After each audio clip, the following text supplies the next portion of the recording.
Good evening, everyone. My name is Carlos Rosario. I'm the chair of the Planning Commission.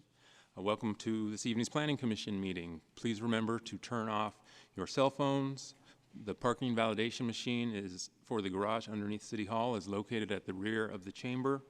Following roll call, during the summary of the hearing procedures, we will review how the public may provide comment during today's session. At this time, if you're able, please join me for the Pledge of Allegiance.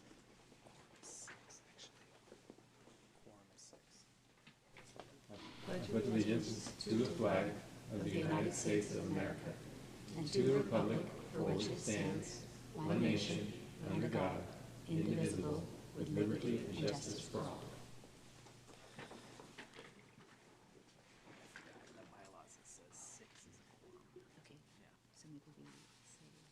We can go through everything and see if somebody comes through. All right, we'll now move on to roll call. My name is Carlos Rosario, and I am here. Commissioner Bickford. Here. Commissioner Barocio is absent. Commissioner Bundall. Here. Commissioner Cantrell. Commissioner Casey. Here. Commissioner Nguyen. Here. Commissioner Oliverio is absent. Commissioner Young is not here, so we have 1, 2, 3, 4, 5 in attendance, which is not quorum. Is that correct? Correct. We have less than a quorum, but we can still move forward with deferrals. But once we get to taking action on consent calendars and general plan early consideration, we will not be able to take action. Okay, and it's my understanding that one of the commissioners will be 15 minutes late to the meeting, so hopefully they're here by then. I want to remind the Planning Commission members and members of the public to follow our code of conduct at meetings.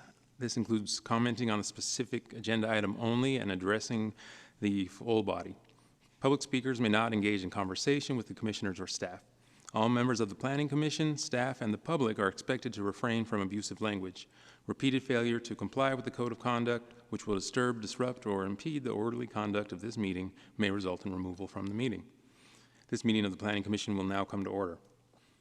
First, I would like to note that there will be a small change in tonight's Planning Commission meeting. I was notified that agenda item number 7 on tonight's agenda, close the general plan calendar, is not needed at the end of any early consideration items.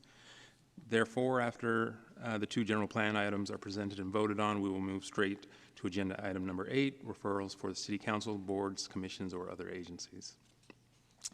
All right, now for the summary of hearing procedures. If you want to address the commission, please fill out a speaker card located at the table near the audio-visual technician and deposit the completed card in the basket.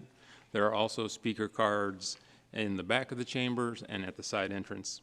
The procedure for this meeting is as follows. After staff's presentation, applicants and/or appellants may make up to a 5-minute presentation. During the public comment period, the chair will call out the names on submitted speaker cards in the order received for those members of the public who attend in person. As your name is called, line up in front of the microphone at the front of the chamber. Generally, each speaker will be given up to 2 minutes for public testimony, and speakers using a translator will have up to 4 minutes. At the discretion of the chair, the time allotted for each speaker may change depending on the number of items on the agenda, the number of speakers, and other factors. Speakers using a translator will have double the time allotted. After public testimony, the applicant and/or appellant may make closing remarks for up to an additional 5 minutes. Planning commissioners may ask questions of the speakers. Response to commissioner questions will not reduce the speaker's time allowance. The public hearing will then be closed and the Planning Commission will take action on the item. The Planning Commission may request staff to respond to public testimony, ask staff questions, and discuss the item.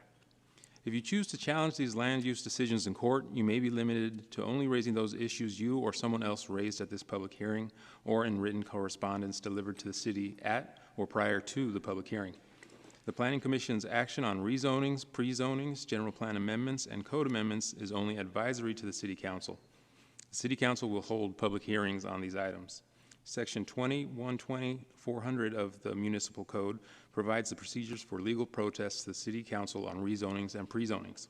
The Planning Commission's action on conditional use permits is appealable to the City Council in accordance with Section 20, 100, 220 of the Municipal Code. Agendas and all staff reports for this meeting may be accessed on the city website. All right, moving on to public comment. This is time for the public to comment on the Planning Commission, on non-agendized items. Please fill out a speaker's card and give it to the technician. Each member of the public may address the commission for up to 2 minutes. The commission cannot take any formal action without the item being properly noticed and placed on the agenda. In response to public comment, the Planning Commission is limited to the following options: responding to statements made or questions posed by members of the public, requesting staff to report back on a matter at a subsequent meeting, or directing staff to place the item on a future agenda. Staff, do we have any speakers for public comment items not on tonight's agenda? Good evening, Chair. Manira Sandhir, Deputy Director of Planning. I have one comment from Kat Powell, but it doesn't list the agenda item. Are you here to speak on public comment?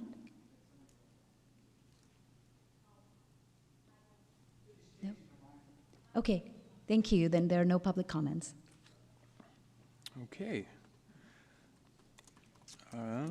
Are there any scheduled items for this hearing for which deferral is being requested? Yes, there are. So we have one item that is requested for deferral. It's PP25-004, which is an action item to adopt an ordinance of the City of San Jose, amending various sections of Title 20, Part 16 of the San Jose Municipal Code related to temporary uses of outdoor private property. This item is being requested to be deferred to the September 10th, 2025 Planning Commission meeting per staff's request. My understanding is that this item is a joint collaboration between the Office of Cultural Affairs and Planning, Building, and Code Enforcement, and we are still developing some nuances in the ordinance, and thus this deferral is being requested of the Planning Commission. Thank you. Do we need quorum to take a vote on this? So, Chair, a motion should be entertained to defer this to a date certain, and it looks like staff is recommending September 10th as the date.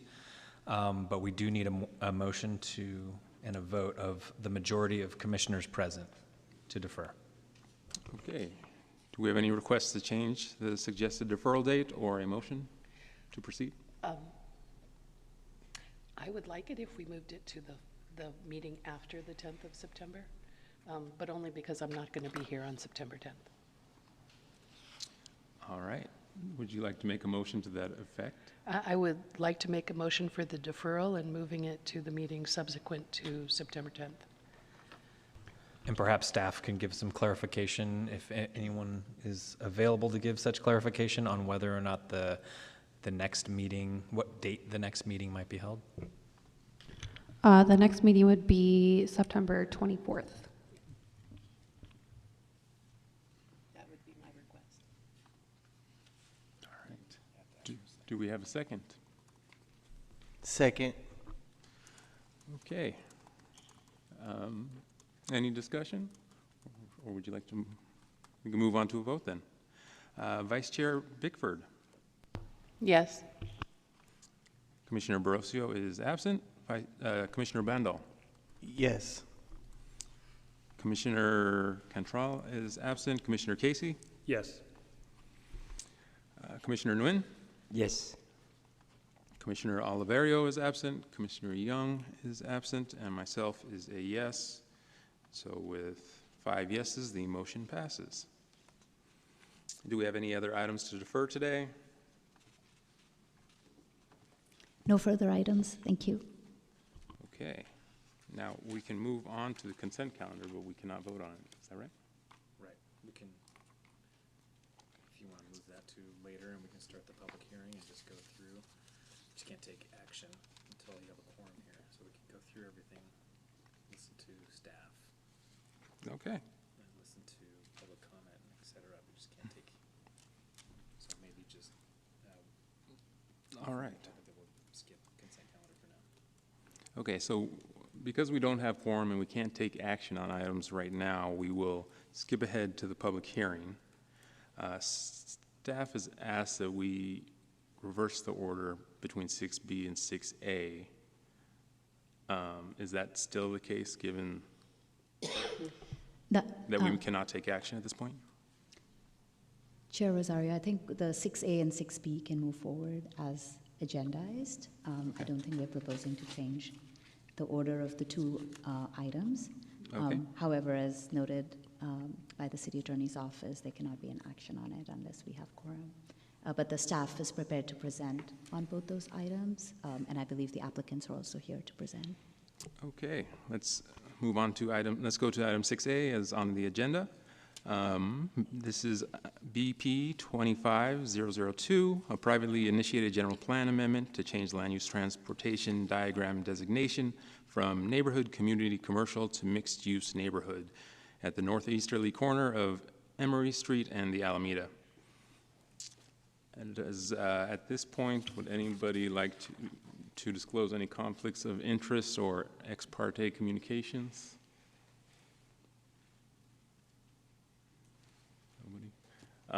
And just to clarify, if folks aren't familiar with that term, if you met with anyone concerning this project or proposal, please disclose that at this time. All right. I met with the developer and consultant Eric Schoenhauer at the site at Emory and the Alameda. Let's see. So at this time, we will have, oh, I'm sorry, is there a staff presentation? Yes. Thank you, David. I'll turn it over to you, but before I do that, I would like to note that Commissioner Borrasio is here, so we do have a quorum. Thank you. Oh, great. Thank you.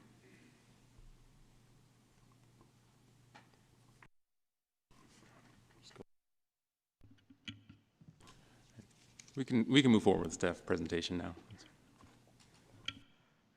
Thank you, Chair. This is David Fong with the General Plan Team in the Planning Division.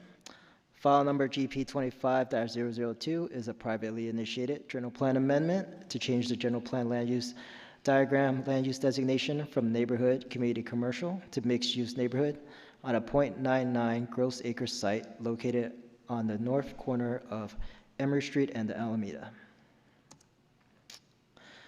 As part of the application filing, the applicant had requested an early consideration review hearing.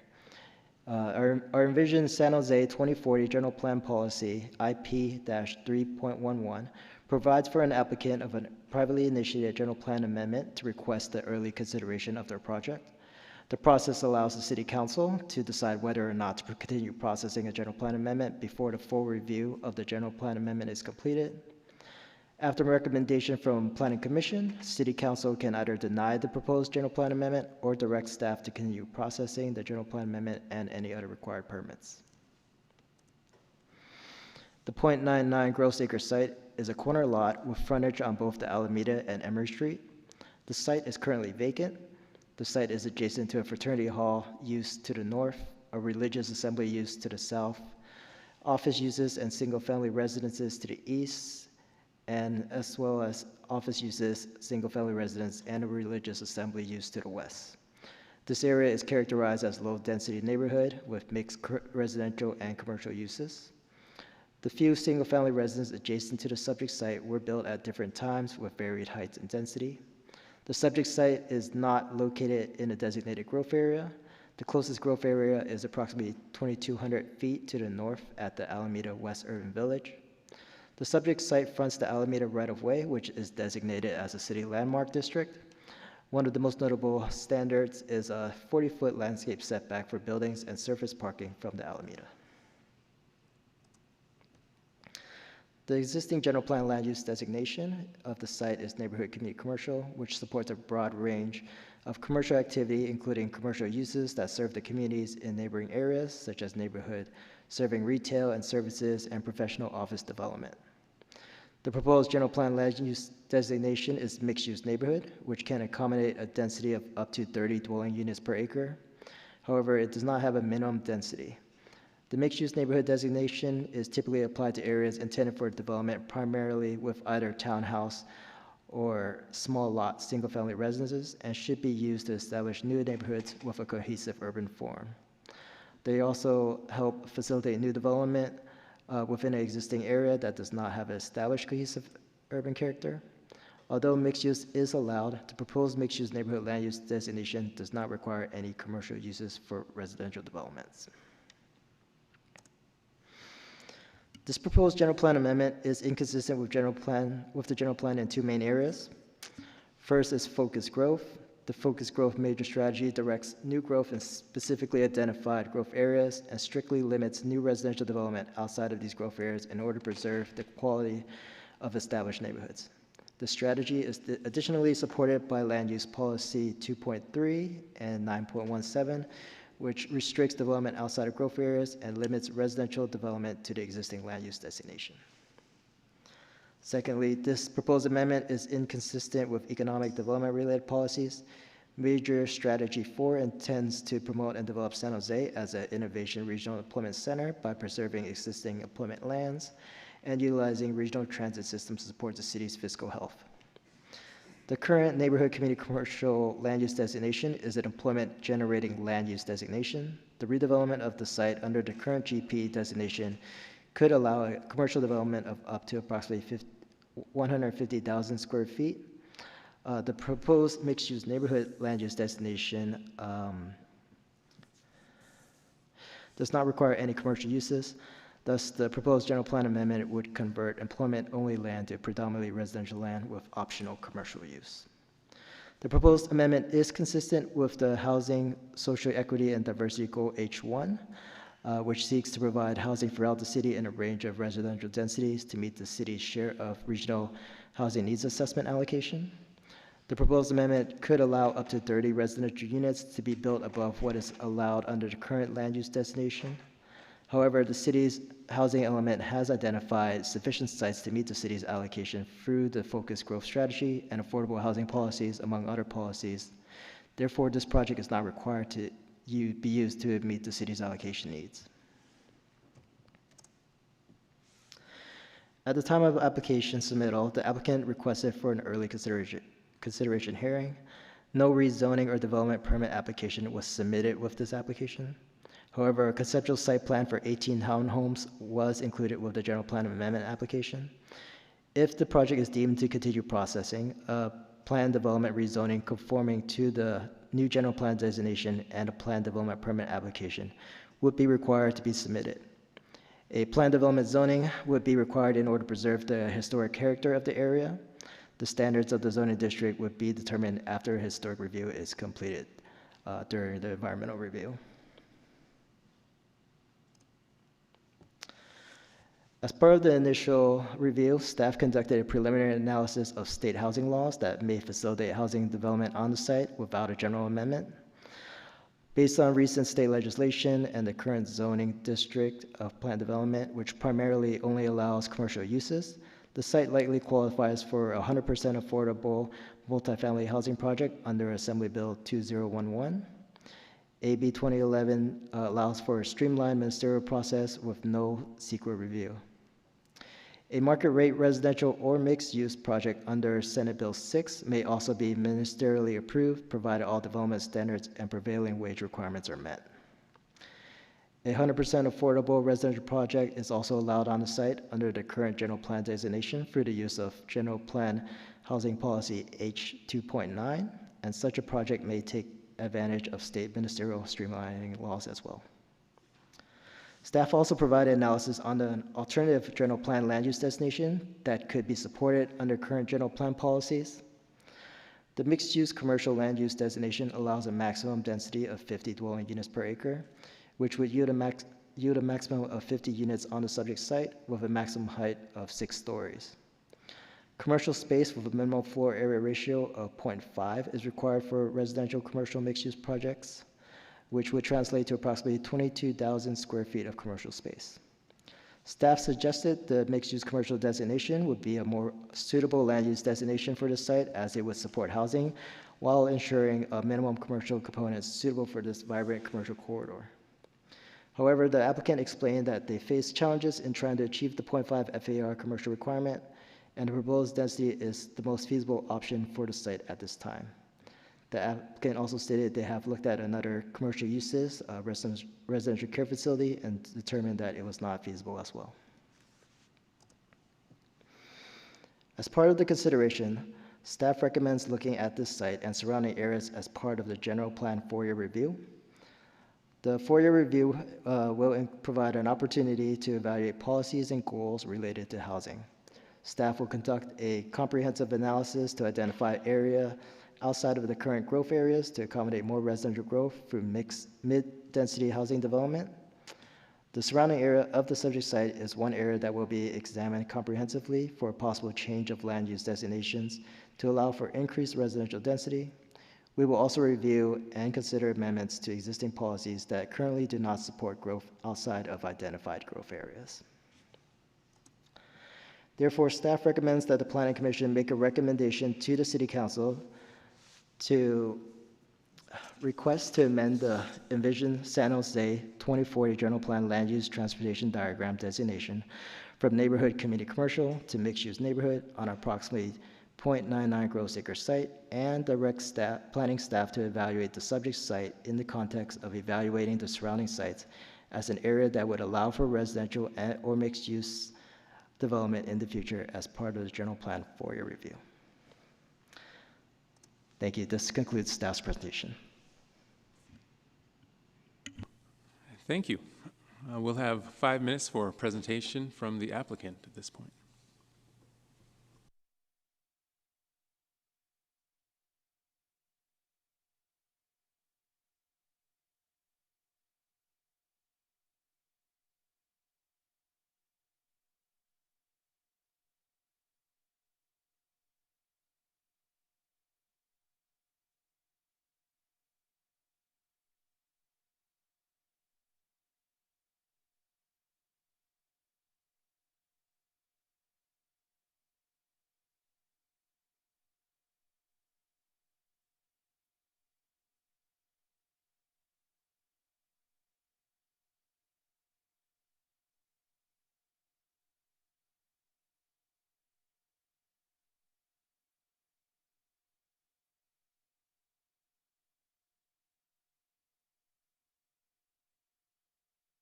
Cedar. I've been building in San Jose since 1989.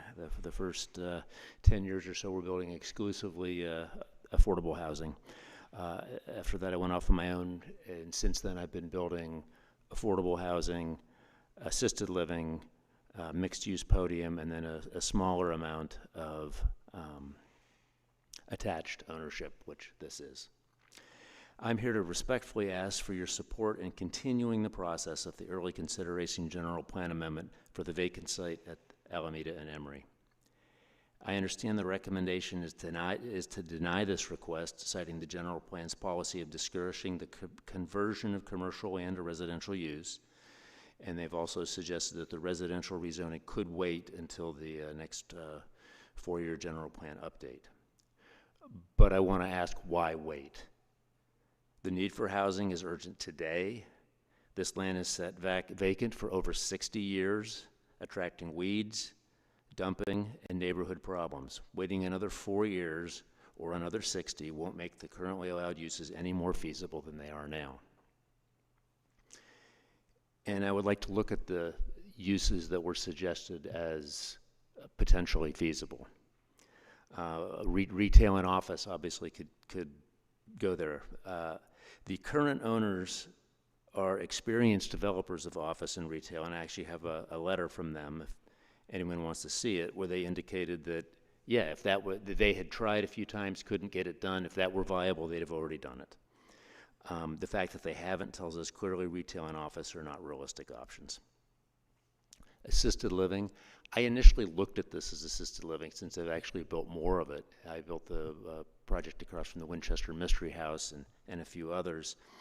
So that was my initial idea, and I know the model well. But since the pandemic, there have been some changes in how the operators do their management programs, and they're really looking for larger facilities to be able to survive at this point. And so once we really looked in the facility that would be required, it was going to overwhelm the adjacent historic structures and be out of character with the neighborhood. The other possibility that a couple of the state laws mentioned was affordable housing. I've actually, the most of anything I've built has been affordable housing, including quite a few projects in District 6. And I would have gladly done it years ago if it were possible. This site is not in a difficult to develop area or a qualified census tract or a high resource area, and there's distances from certain amenities. It isn't that it doesn't check all of the boxes for being eligible for affordable housing financing. It doesn't check any of them. And the sellers pointed out that in the 50 years that they have owned this project, they haven't had an inquiry from a builder of affordable housing once. And I think that speaks to, I mean, I've been in that role where I was out looking. If they haven't heard once, it's because they can't do it. Mixed use, I actually built a mixed use project down the street next to the Whole Foods, which was a podium with 50% the same designation of mixed use commercial, same 50% FAR of commercial. That would be 22,000 square feet of probably retail space on this site with a podium building up above it and the whole thing. And there just isn't a chance that that's economically viable right now. And the commercial, given vacancy rates, would, again, just not be viable at all. Beyond feasibility, context matters. This section of the Alameda is a registered historic monument dating from the late 1700s. There are 8 contributing historic structures within 200 feet of the site. This is the oldest road in Northern California, and I think the historic elements of this neighborhood are, lots of areas have historic elements. This, I believe, is unique in San Jose in terms of what it's bringing. So larger scale uses like podium, mixed use, and assisted living would be just out of scale with that sensitive setting.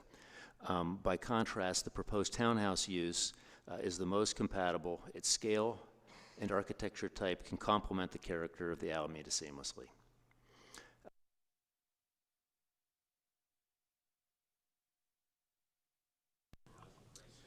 And that is your 5 minutes. Okay. Feel free to finish. Oh, and you'll have 5 minutes after public comment.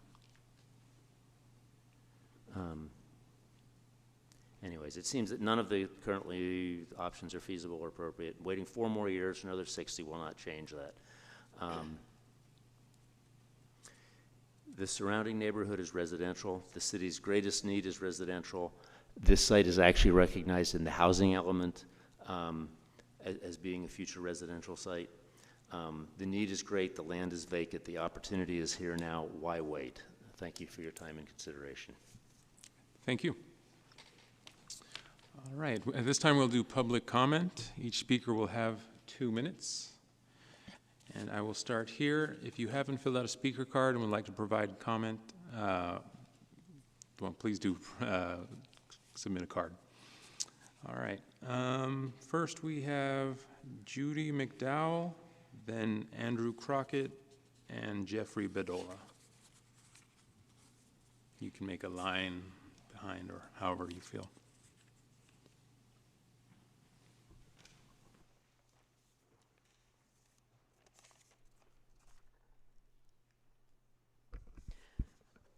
So please state your name for the record. Okay. I'm a neighbor. I live around the corner from the subject property, and I'm in favor of changing the general plan designation. For the 25 years that I've lived here, almost all of the commercial buildings on the Alameda have had either for rent or vacancy signs on them. So I don't think this location is a viable spot for another commercial building. It's been an attraction for people camping, for RV parking, and dumping. So I would like to see housing there. The Alameda has a ton of history going back to the 1700s. Maybe some of you have read the book called The Alameda, The Beautiful Way. It's really interesting. It's written by a local author. If we could encourage the development which looks harmonious to the rest of this very, very historic area, let's do it. Attractive single-family dwellings, even if they are fairly dense, would fit in the neighborhood. So I hope that you will vote yes on changing the general plan to mixed-use neighborhood at this location. Thank you. All right, thank you very much. The next speaker, Andrew Crockett.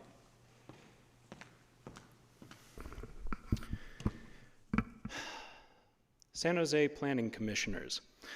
I am Andrew Crockett, past president of the San Jose Oddfellows Community Center, located adjacent to the 1-acre vacant lot with APN number 261-1284. And I urge you to support the general plan amendment that would rezone this vacant land from commercial to residential use. I request this rezoning in my capacity as a responsible steward of the community center. We would love to have dozens of new neighbors who we can engage with socially from the betterment of our broader neighborhood. The development of this vacant site as homes will synergize well with the community center as we provide a family-friendly third place for new community members to gather adjacent to such a residential development. Whereas if the city chooses to do nothing, the probable, almost certain future of the property is that it will continue to be vacant, as it has been for the last 60 years. I further request this rezoning in my capacity as a CPA who works for Santa Clara County. We must acknowledge the present fiscal crisis our municipal governments face, and in light of the revenues rezoning and developing this property would provide to the public coffers, any resistance to rezoning this property is inescapably fiscally irresponsible. Up until this present development proposal, this parcel was generating under $4,000 a year in property taxes, shackled to what 60 years of evidence testifies is a non-viable zoning designation. And now, if this acre is developed as residential properties, you would have the opportunity to increase government revenues on this acre by 1,000% and provide homes during a housing shortage as a bonus. Lastly, speaking in my capacity as a citizen living and voting in District 6, That is your 2 minutes. Thank you so much. I would be glad to see this long vacant property put to productive use. You have the opportunity to vote to support fiscally responsible and effective government with this rezoning. And that's given been the your 2 minutes. reputation- Thank you. I trust that this development would further strengthen our neighborhood character. Thank you for your consideration. All right, next up we have Jeffrey Bedolla. If you could limit your comments to 2 minutes, it would be appreciated.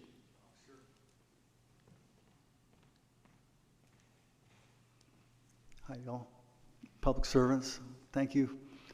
I am from this neighborhood as well. My dad moved into San Jose in this district in 1963. The property was vacant then, and we always wondered what was the story.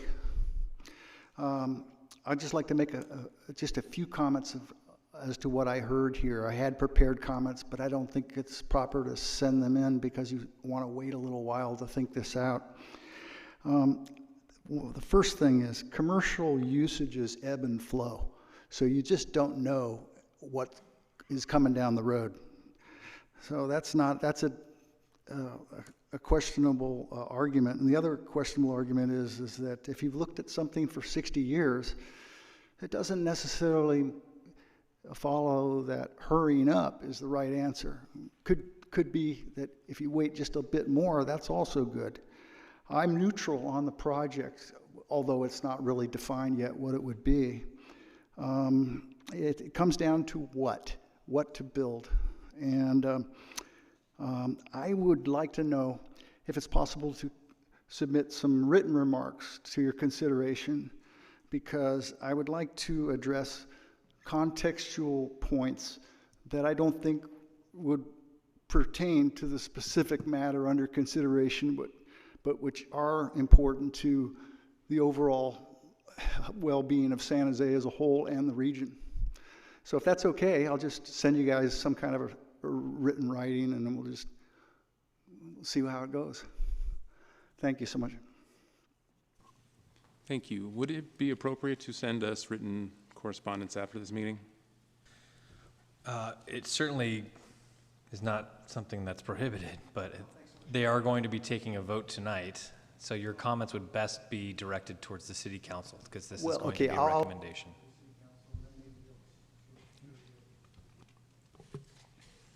All right, thank you. Next, let's see, we have Scott Weber, Teresa O'Connie, and Elizabeth Monley.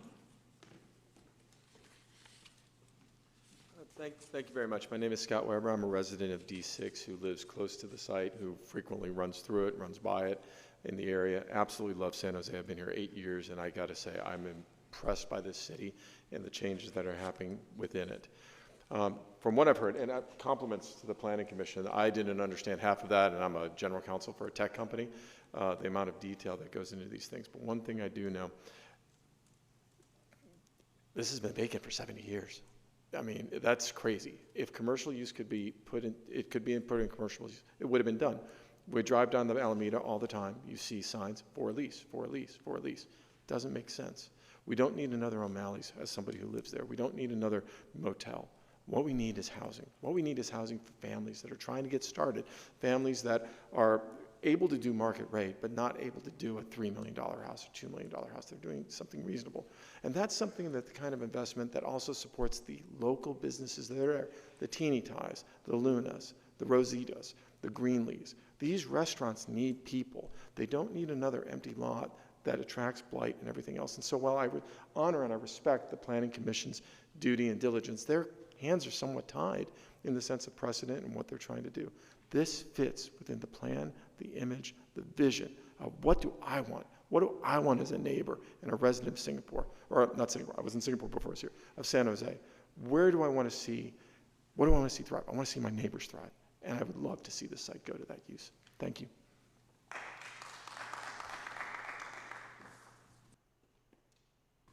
All right, next we have Teresa O'Connie.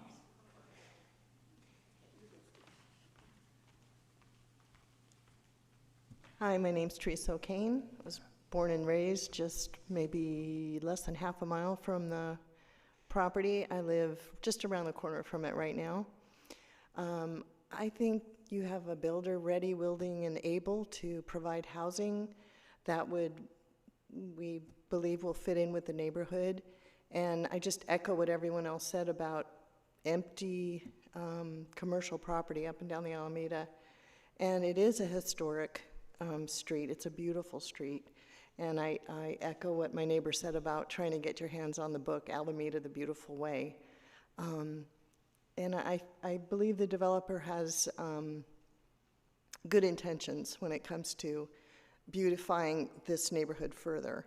So I just want to say I support it. And like I say, you have someone ready, willing, and able to put housing there right now when we need it so badly.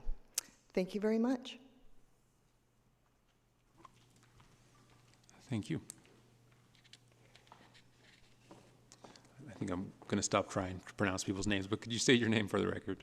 I'm sorry? Could you state your name for the record? Elizabeth Monley. All right, thank you. I live in the neighborhood of College Park, and the property at the intersection of Emory and the Alameda has been vacant for, I think you said 60 years. It's been a lot of time we've lived there, and we even looked into seeing if our council member could maybe help us get it turned into a park. It's been so vacant. That didn't get very far. But at any rate, it connects the historic Alameda and College Park, one of San Jose's oldest neighborhoods. Several homes in the neighborhood date back to 1866, when the unincorporated village was established, essentially to serve the University of the Pacific, which sat there. We in the neighborhood would love to see housing on the site. but housing that would reflect and honor the nature of that entire community. The Alameda was made an historic landmark in 1984 to protect the oldest highway in the state of California from further destruction of the historic homes and buildings that sit along it, and that were becoming vulnerable in the 1980s. Today, some of those homes have been restored as residential properties and some as businesses, with the purpose of working with planners to establish, and I'm sorry, I jumped ahead, and others that were restored as commercial. Several years ago, I served on a small committee of residents and business members, business owners, with the purpose of working with planners to establish the Alameda as a complete street. It's now called the Beautiful Way. Yes, that concludes your 2 minutes. Okay, well, I support housing. All right, thank you. Next, we'll have Mason Wolf, Stephanie Ligsay, and Karen Lynn.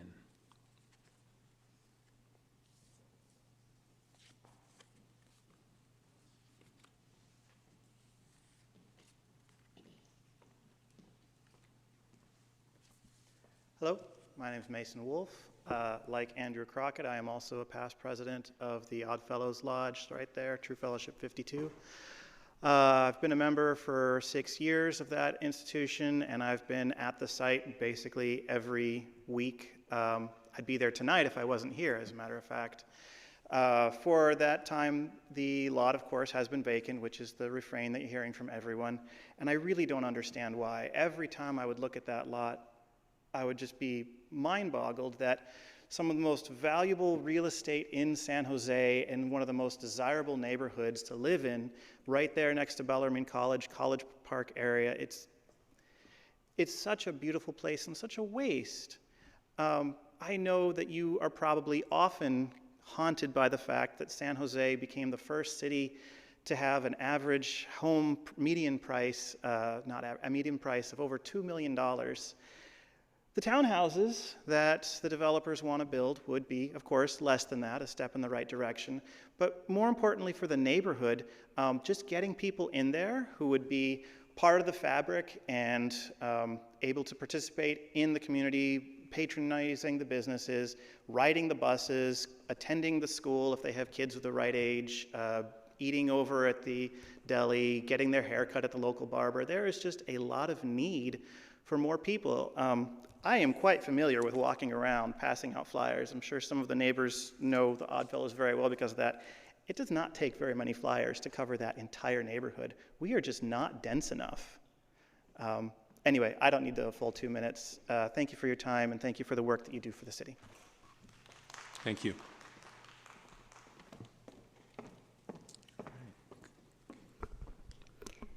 Hello, my name is Stephanie Ligsay, and I'm the current president of the College Park Neighborhood Association. I speak on behalf of many of the neighbors who weren't able to be here tonight.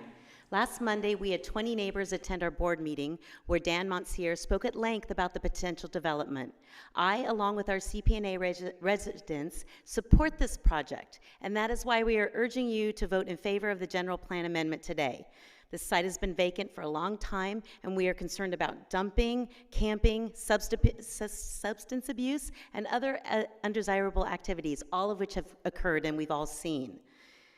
And we're concerned because of the current cleanup happening in Columbus Park, of that happening. Please do something. There's no reason to wait 4 years.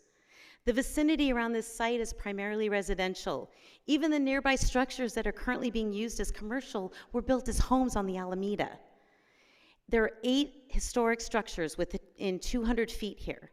The proposed use offers the best complement of the historic context with regards to architecture and scale of the neighborhood. It's a large part of why all of the people here and the people I'm representing, why we moved here. I've lived here for 25 years, as is many of the people that have spoken tonight. We've lived here for decades. There are several historic homes on the that the architectural firm Wolf and Higgins, and you can find them in College Park and all along the Alameda, including 1024 Emory, which is just adjacent and across the street from this property. It consists, this neighborhood is Spanish Revival, Craftsman, Victoria, Queen Anne, Tudor, bungalows, and even colonial. This eclectic style is indicative of the College Park neighborhood, and we welcome this new housing, and we are supportive of that, and we want to make sure that we have it indicative to what our neighborhood is and build on that characteristic of the historic neighborhood. Thank you. Thank you. After the next speaker, we'll have Todd Perea and Kat Powell. I'll make this very brief. I was born and raised in San Jose. I love San Jose. I love the neighborhood. I came back after 20 years. It's an amazing neighborhood. That being said, I just want to take out my trash, which is a weird thing to say because taking out your trash is a basic activity. Shouldn't be a big deal. In this particular area where this is going up, it is not permitted parking, and that's not a bad thing. But it is when there's dumping, it is when there's homeless people that keep coming by, and it is when it means you can't take out your trash. I live over off of 725 Myrtle Street, which means for the past 10 months, I've had to battle just to be able to find a place to put my trash. We've had 2 homeless encampments. We have people returning for that. I've had illegal dumping in my trash can. And I only mention this because all of these homes going in, people are gonna have multiple cars. Where are the cars gonna go? All along Emory, it's already packed full of cars. I take photos every day seeing these people there. My big concern, I'm neutral on whether the homes go in. I think it'd be great to own a home. I'm a renter. I don't have much in the way of rights.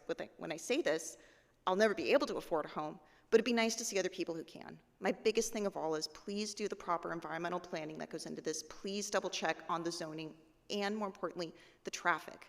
You play Frogger every time you go across that street, and it's great that you're able to pause the traffic when you can, but these are serious considerations. And I know that a lot's been done to improve along there, but if more isn't done, you're going to be putting people at risk, especially if families are going in there. So I'm glad the neighborhood's in favor of the housing.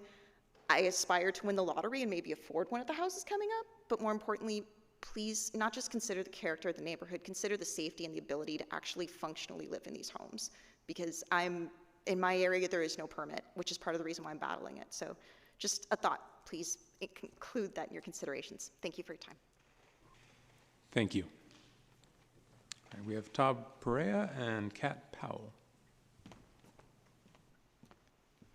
Good evening. I'll keep my remarks brief. My name is Todd Pereira, and my wife, Samsame, and I have owned and operated Teeny Thai Cuisine on the Alameda for the last 18 years.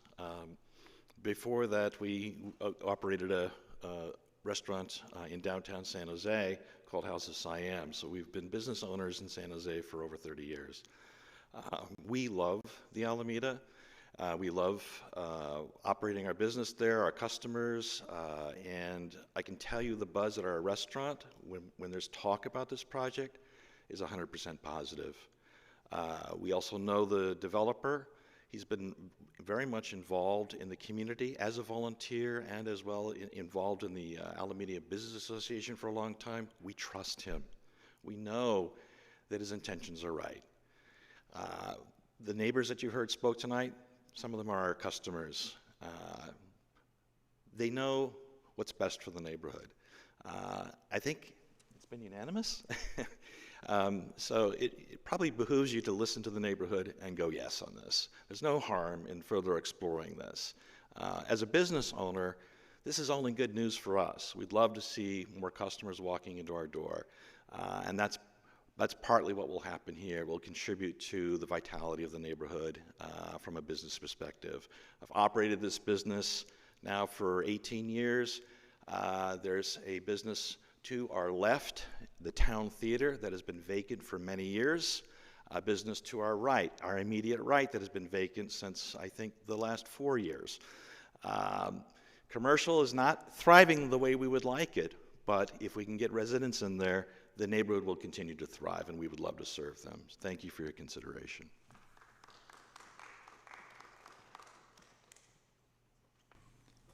All right, the next card I have is from Kat Powell.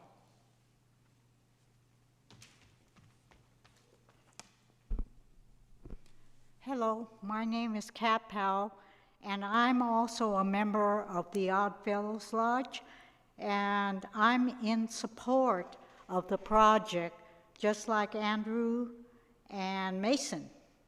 I envision the development of a blighted plot into housing that will bring more community and positive energy. I love this community and envision the good of the whole. Please vote yes for the better of our society. Thank you. Thank you. That's all the cards that I have at this time. Do we have any other members of the public who would like to speak? If not, we will conclude public comment and provide an additional 5 minutes to the applicant if you would like to use it.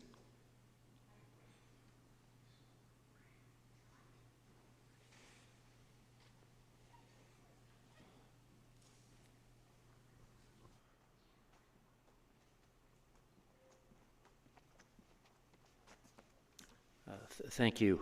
I did want to address a couple things that a few folks had mentioned that I had got a chance to spoke to.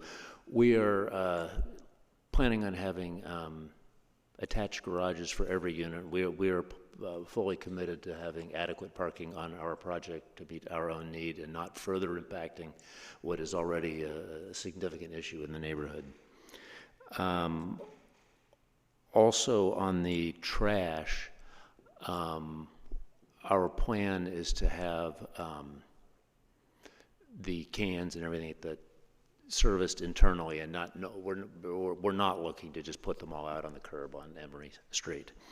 And also relative to the parking, we would look to have homeowners association requirements that people put their cars in their garage and not just use it for storage and the whole thing. So anyways, we do realize it's an issue in the neighborhood, and we want to be sensitive to that and not add to that at all.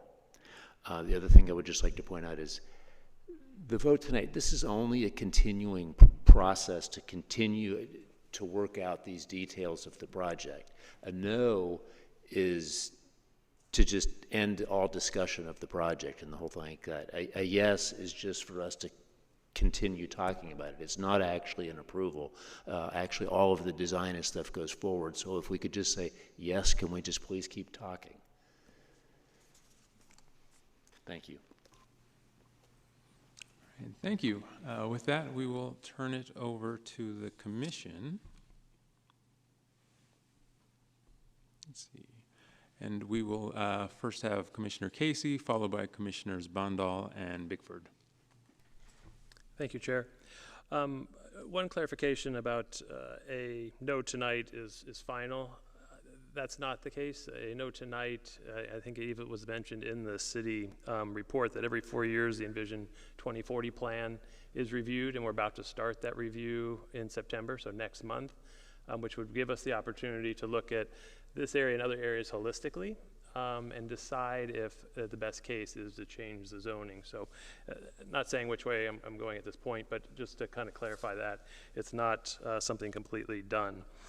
One question though for the city, we're starting the 4-year review for the 2040 Envision plan.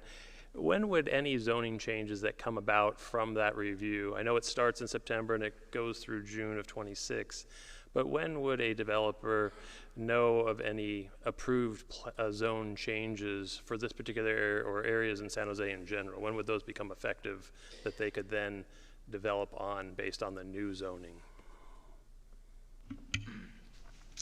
The full 4-year review cycle is anticipated to be about 3 years, where the main review session would start this fall and in around late summer of next year. We wouldn't have actual text amendments ready for City Council until probably the end of 2027. End of 2027. Yes. Okay. All right. Thank you. That helps for clarification. And then just, I thank you for all the residents coming out, and I read all the letters as well. I mean, we do listen. We appreciate you coming out, and obviously there's strong opinions. And while I did not meet with the developer, I have driven by that area many times. My son went to Santa Clara. I'm very familiar with the area. Born and raised in San Jose as well. And then someone mentioned as well, yes, we definitely have a challenge in terms of the jobs to residents ratio in the city. Once you give up commercial space, you don't get it back. That said, we also have a dire need for housing. So it is a complicated situation to try to balance and maintain the character of the very unique neighborhood as well. So just acknowledging, we hear all your comments and input, yeah, we'll make a vote on it later tonight. But thank you for everyone coming out and providing your input. Commissioner Bandal. Thank you, Chair. Thank you, City staff, for the beautiful presentation, and thank you for the applicant for the project. And last but not least, thank you for everybody coming out here tonight, the residents and the business owners, and spending your time with us. So we appreciate that. San Jose is a bedroom community, meaning there's a net exporter of workers. So more people are leaving San Jose to work outside the city than people are coming inside. And commercial businesses overall are key to our city's tax revenue. So why the general plan is built the way it's built, it's for good reason, so I can understand why it's built that way. But with that being said, I think it's a case-by-case situation. And when we take Emory and Alameda, for example, it's been vacant for 60 years. And no business thus far has found it appealing enough to come in and set up shop, right? So, and also taking into effect that if townhomes are being built here, it's not in the middle of downtown where it'll be odd. I think it does fit the character of the neighborhood. And as we heard today, the neighbors like it. The business owners also like it, like the idea. So, we are in a housing crisis. So, sometimes making a decision and voting can be difficult because if you fulfill what we need now, which is the housing crisis, we would attack that head on.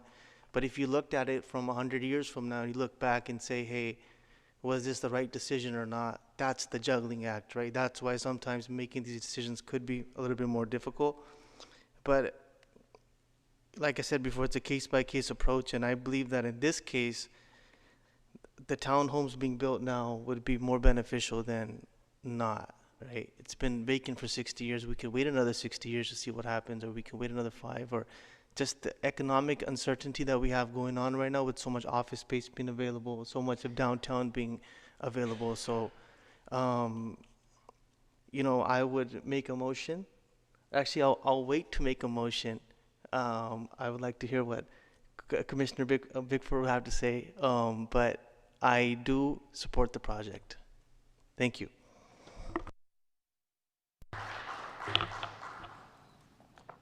Hey, Commissioner Bickford. Commissioner Bickford, for the record, said, don't wait, Commissioner Bandal, because you just forced me to do it. So I want to ask one question before I say anything else. There was a mention early on in the presentation from staff about the 40-foot setback in this area, and I'm questioning what happens to that 40-foot setback if we rezone to mixed-use neighborhood? So the Alameda Historic District is sort of memorialized in the PD zoning, and that is where the 40-foot setback lies. But once the project comes in with a development permit application, it would have to go through environmental review, which includes a historic review. So staff is recommending a PD zoning for the project. If it does come in, is decided to continue, we would recommend a PD zoning to help sort of continue that 40-foot setback through the zoning district, in the new zoning district. Thank you, staff. And for the developer, what is your plan for that area facing toward the Alameda? What is the setback that you had in your plan?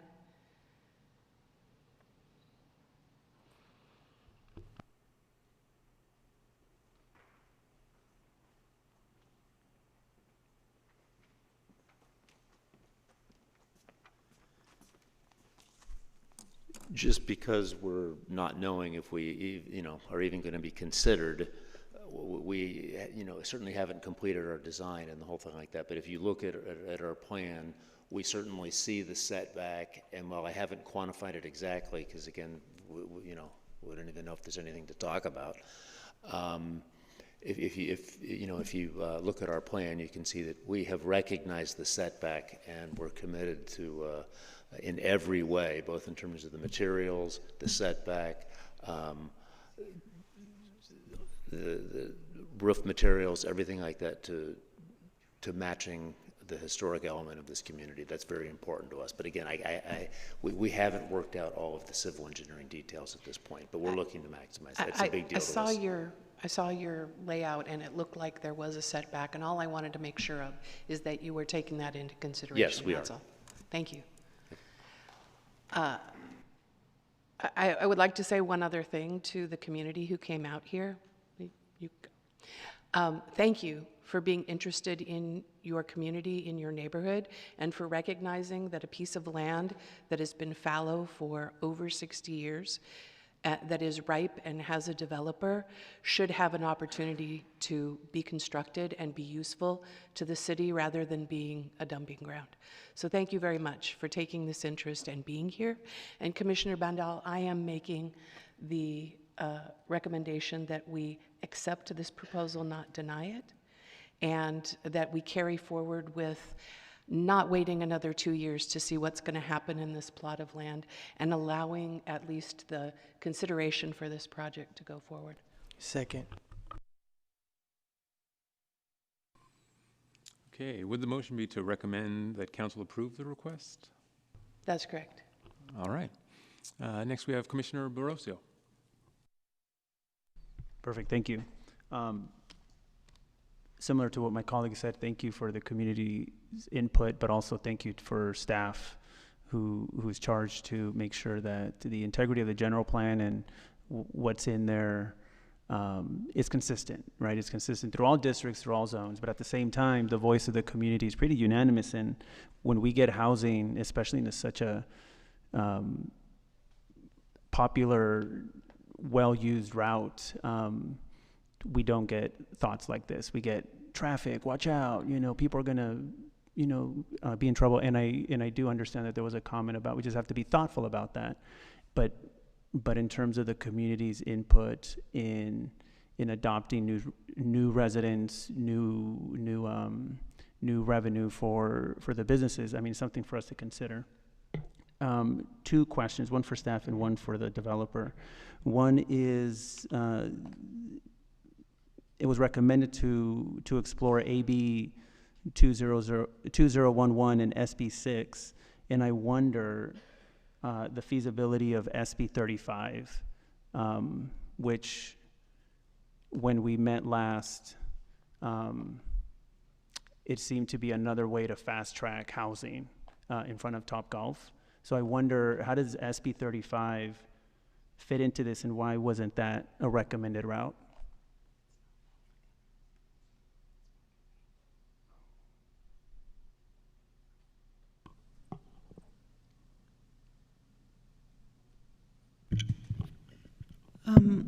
We didn't specifically call out SB 35 in this case, although I think someone could come forward with an SB 35 project for 100% affordable on that site. Right now, that is the only path forward for a site with neighborhood community commercial, is for it to be 100% affordable. But we probably could add some more to our memo to City Council, just to outline that is another sort of avenue for someone who wishes to. We did focus on more so policy H-2.9. That's another policy, but someone could combine that with SB 35 if they wish to.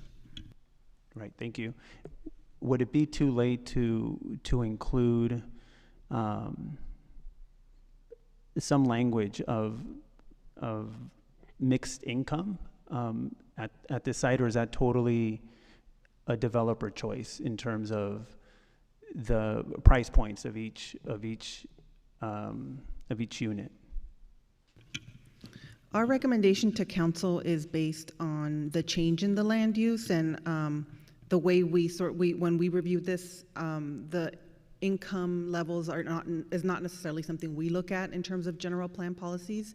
We generally leave that to the developer for their, their consideration.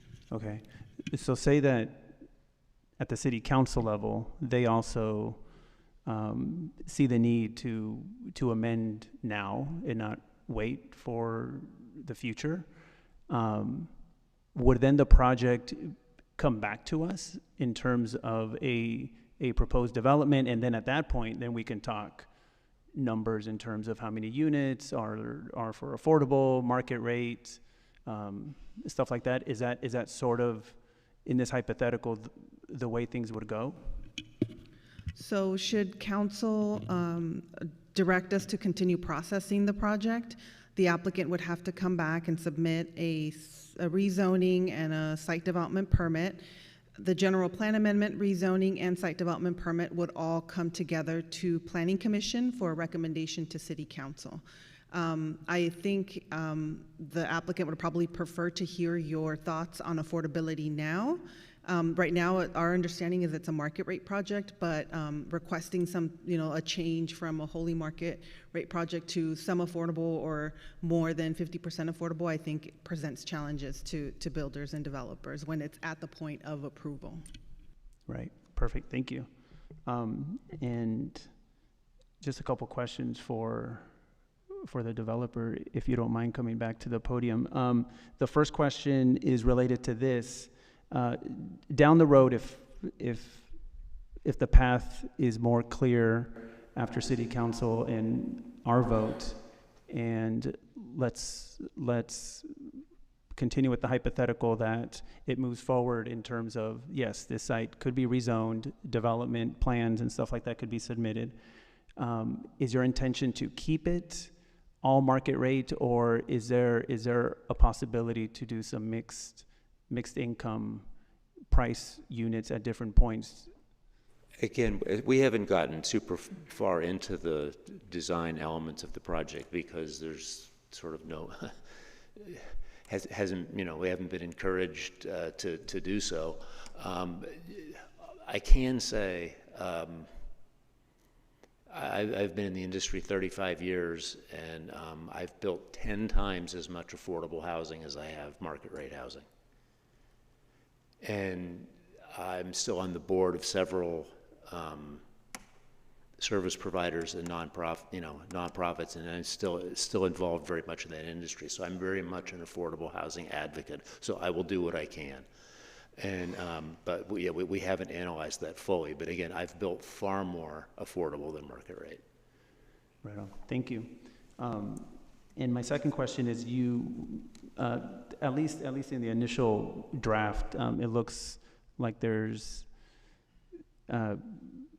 rows of housing, and I wonder if there's going to be a community room for the residents plan, some sort of playground for children, anything that could be of community use, or is this strictly housing and there's no community gathering space there, or is there a plan to include something for children, something for the community to gather in this acre, on this acre? One of the things we have to work out before we can get into any details on that, though, is and actually our representative from our civil engineer is here, but as far as how is the drainage going to work and what can we do with some of the drainage retention requirements, we don't know any of that yet at this point. But so certainly we'll do what we can, and one of the things that we're looking to do that we've agreed to do is the seller's patriarch passed away a few years ago, and this is one of the first properties that he ever purchased and the whole thing like that. So we certainly agreed to have sort of a memorial garden probably along the street that'll be usable for everybody for him, in honor of him. But the other thing is, we're looking forward to collaborating a lot with our neighbors. We have the Oddfellows next door to us that have a community hall, and we're looking at engaging with them fully on working together, which I think they're open to, where we can help utilize their facility more fully, and we could work together. There's a YMCA across the street that has an indoor pool, outdoor pool, so we want to like fully utilize that business. So one of the things I really liked about this site is that there's a lot of those sorts of businesses around us, and so instead of competing with them internally and the whole thing like that, we'd rather contract and work with them.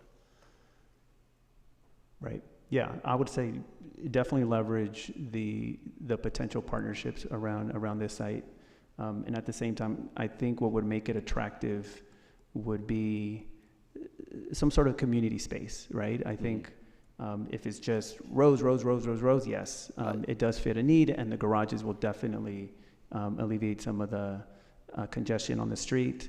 But I would say, yeah, like a playground for children that may not be able to walk all the way across into the Y. I don't know what nearby parks are there, but just something that would bring community together in that space would look good. We're very much in favor of that. We'd love to have, whether it's barbecue areas or whatever it would be. Again, we have not worked out our civil engineering yet for the right. Other yeah, we're barely at the initial stages if this is even feasible. But thank you for your projection and your vision. We appreciate it. That's it for me. Thank you.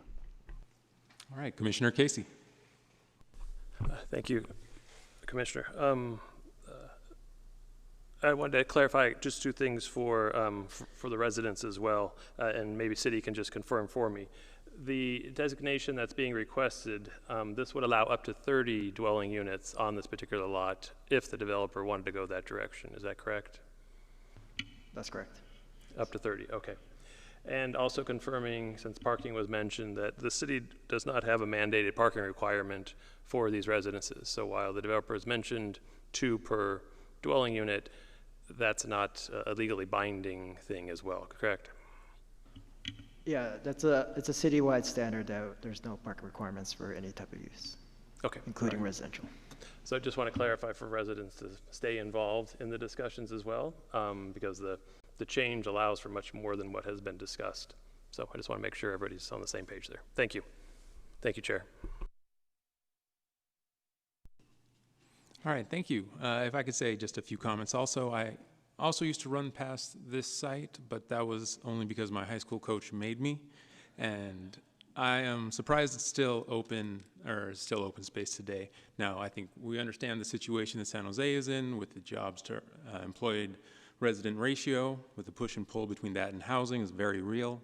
But I don't necessarily see this location really causing San Jose to become that innovation hub that we all hope. Instead, maybe there could be like a lawyer's office there.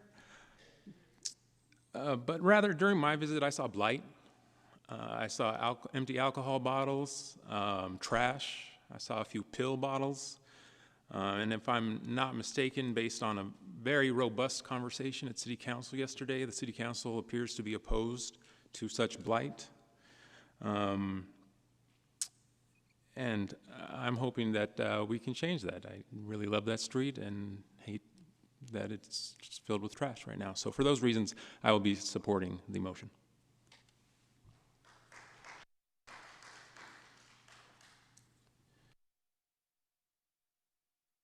Any other commissioners like to speak? All right, with that, we have a motion from Commissioner Bickford to recommend council approve the request to amend the general plan, with a second from Commissioner Bandal. All right, and to a vote. Commissioner Bickford.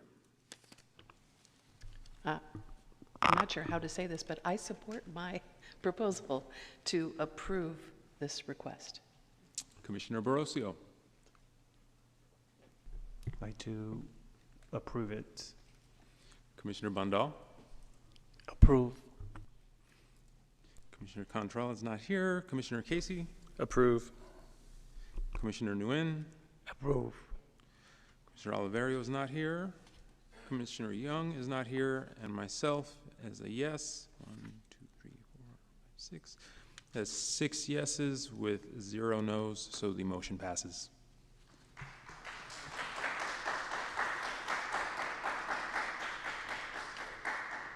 Through the chair, if I can clarify just one thing, so the motion is to recommend to City Council to continue processing the project as proposed by the applicant.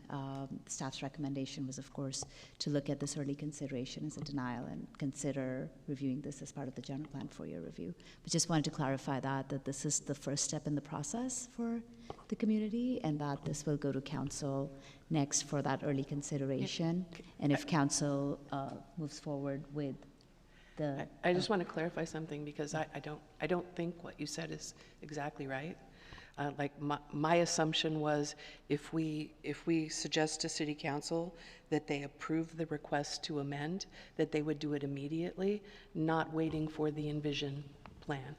Right, but the general plan amendment itself that the applicant has requested has not yet gone through an environmental review process, and we do not have the applications for rezoning and the plan development permit that Principal Planner Cueto mentioned earlier. So what the council will consider will also be this early consideration request, and they can either choose to deny that request or direct staff to continue processing this application separate from the general plan for your review. Thank you for the clarification. I somehow thought that you said in there that it would still subsequently wait for the general plan. That's not my understanding, since the commission voted against that. Yeah, thank you. Commissioner Borosio? Yeah, just a clarifying question. I know that we approved for this to keep moving forward. Is the way we framed it correctly? Because it was to basically deny the denial, right? That is Did correct. we do it right? Did we do it right in terms of denying the denial?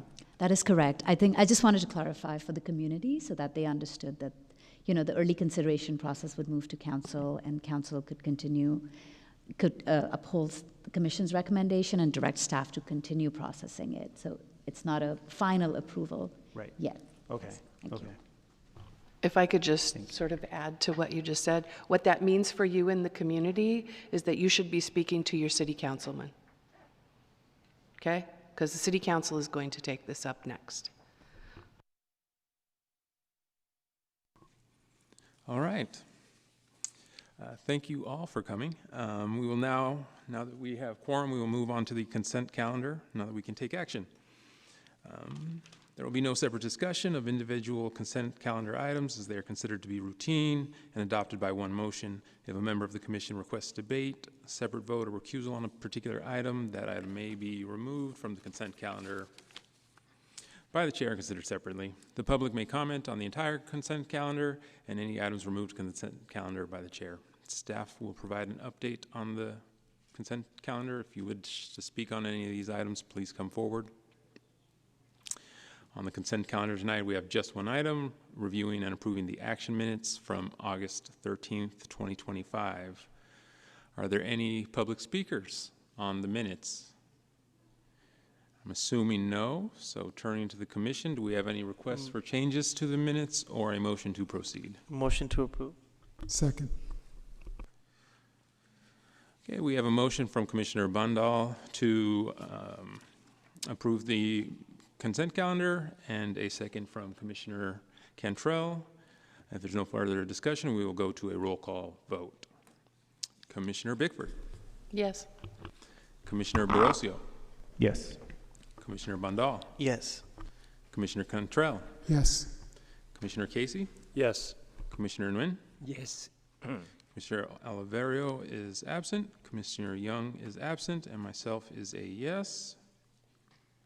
So that is 7 yeses with 2 absent, and the motion passes. Okay, moving on to item 6B. Let's see. All right.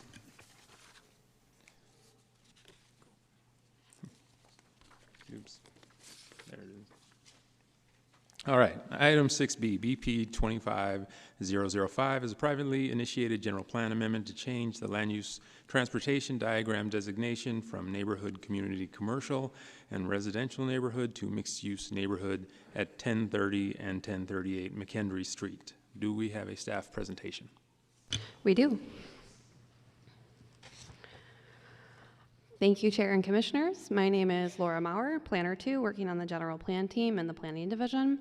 I will be presenting today for the early consideration hearing for General Plan Amendment File Number GP 25005. I'm also joined today by Principal Planner Ruth Cueto. An early consideration hearing is for a general plan amendment to be heard by the Planning Commission and City Council before full review to be either denied or to allow for continued processing for a full review of the proposed amendment. The general plan allows for an early consideration hearing either for projects that staff brings to hearing because it is fundamentally inconsistent with the general plan policies under policy IP 3.3, or for an applicant to request an early consideration hearing to receive direction from Planning Commission and City Council before full review or before full submittal under policy IP 3.11. For General Plan Amendment GP 25005, staff has brought the proposed amendment to early consideration because it is fundamentally inconsistent with the general plan. The subject site for the general plan amendment is a 0.46 gross acre site comprised of 2 parcels located at 1038 and 1030 McHenry Street, located in Council District 6. The site contains a parking lot that is connected to additional parking through the rear of the site, which is utilized for the office building at 1900 The Alameda. The parking lot is also accessible from McHenry Street. The site is surrounded by office, commercial, and church uses to the southwest, office, single-family, and duplexes uses to the northwest, single-family and duplexes to the northeast, and a parking lot to the southwest. The existing general plan designation of the southern parcel is neighborhood community commercial. This designation is intended for most types of commercial uses, including retail and offices. The existing general plan designation of the northern parcel of the subject site is neighborhood, or residential neighborhood. This designation is intended for low-density residential of up to 8 dwelling units per acre. The type of residential allowed is determined by the zoning district. The existing zoning district is R18 single-family residential, which only allows single-family residences. The proposed general plan land use designation for the site is mixed-use neighborhood. This designation is intended for medium-density residential up to 30 dwelling units per acre, commercial uses like office and retail, and a mix of uses. This designation does not have a minimum commercial requirement. While a development permit has not yet been submitted, the site plan shown was submitted with the general plan amendment to provide context for the intended development that would be facilitated with the proposed general plan amendment. The site plan shows the removal of the existing parking lot to construct 12 townhomes across 2 buildings off of McHenry Street. The proposed general plan amendment is inconsistent with the general plan in 2 main areas. First, the general plan includes the Innovation Regional Employment Center major strategy, which seeks to preserve and expand employment land because of the economic and fiscal benefits. Additionally, fiscal beneficial land use policy FS 4.4 supports maintaining employment land to provide commercial uses for residents and visitors and to increase sales tax revenue for the city. The proposed amendment is inconsistent with the major strategy and policy because it would convert employment land to non-employment land, since the mixed-use neighborhood designation does not include a minimum commercial space requirement. Second, the general plan includes the focused growth major strategy, which focuses new housing and job growth in designated growth areas and limits growth in areas outside of designated growth areas. This strategy is additionally supported by land use policies 2.3 and 9.17, which restricts development outside of growth areas and limits residential development to the existing land use designation. The proposed amendment is inconsistent with the major strategy and policies because the amendment proposes increased density on a site that is not within a designated growth area. The proposed amendment is consistent with the social equity and diversity policy H1.9, which seeks to facilitate the development of new housing to meet the city's share of the regional housing needs assessment allocation. The proposed amendment and project would allow up to 12 additional residential units to be built above what is allowed under the current land use designations and could contribute to reaching the city's RHNA allocation. However, the city's housing element is already planned to meet the allocation through the focused growth strategy and affordable housing policies, among other policies. Therefore, this project is not required to meet the city's allocation. Under the current general plan land use designations, there are several state laws that will allow for residential development above what is currently allowed by the current land use designations without the need for a general plan amendment. For the northern parcel of the subject site, SB 9 has two options. For land that's designated single family, SB 9 allows for the development of a duplex. These duplexes are additionally allowed ADUs under state law. SB 9 also allows for a parcel to be subdivided into two parcels, with each parcel allowed up to 2 units. For the southern parcel of the subject site, Assembly Bill 2011 and Senate Bill 6 allow for residential development on commercially designated land if all development standards and prevailing wage requirements are met. As noted in the recommendation in the staff report, staff believes this site and surrounding area are one we would consider as part of the general plan 4-year review. We will conduct a comprehensive analysis to identify areas outside of growth areas to accommodate more residential growth through mid-density housing development. We will also review and consider amendments to existing policies that currently do not support growth outside of the identified growth areas. Therefore, staff recommends that the Planning Commission recommend to the City Council to deny the proposed general plan amendment and to direct staff to evaluate the subject site and surrounding area to allow for increased residential density as part of the general plan 4-year review. Thank you. That concludes staff presentation. Thank you. Do we have a presentation from the applicant? We have 5 minutes, and then after public comment, you will have another 5 minutes.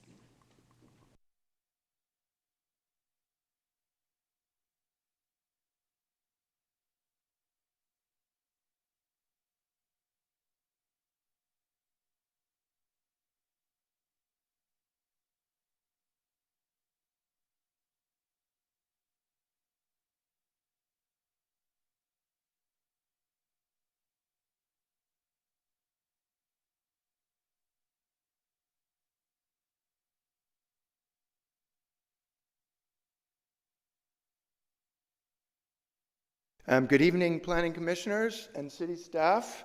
My name is Jeff Current, owner of Studio Current Urban Design and Architecture here in San Jose. Thank you for reviewing our request for GP amendment for the 2 properties at 1030 and 1038 McKendree Street. Each lot on this site is 50 by 200 or 10,000 square feet, relatively small. One has a GP of residential neighborhood, as was stated. One has a GP of neighborhood community commercial. Our proposal is for both lots to be changed to mixed-use neighborhood, which allows up to 30 dwelling units per acre. And our proposal is for 12 3-story townhomes. In 2017, we submitted both properties for a site development permit after a preliminary review was done on the property for a 4-home court development. And the feedback we received from San Jose Planning during the preliminary review is underlined specifically. It's all in the highlighted area there, but by right, you have the opportunity to build a single-family home or duplex on each site. At the time, the zoning on both sites was R2. After investing over $75,000 and several months on a site development permit application, we were finally denied and told that we now must get a GP amendment to do anything. Fast forward to 2025, and the city should have really done a GP cleanup on their own over the past 10 years, or almost 10 years, since the last proposal.